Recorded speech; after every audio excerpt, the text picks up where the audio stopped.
Hey guys, so it's Andalee back with another DIY video on how to make your own watercolor backdrop. I thought of this video because I saw this really expensive backdrop advertised on Instagram for like $150 to $200, and it was some Italian material. It was super expensive and it just came in one color.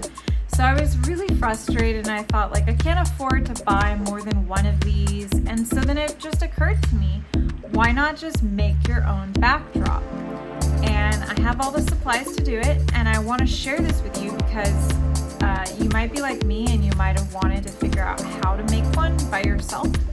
So all you need is watercolor paint, a brush, and paper at whatever size that you plan on photographing your stuff on. So it could be really small, it could be really big, it could even be like a whole wall. It doesn't really matter, but I'm gonna show you right now. So let's get to it.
So I hope you really enjoyed that video and that it was helpful to you and that you were able to make a backdrop with me.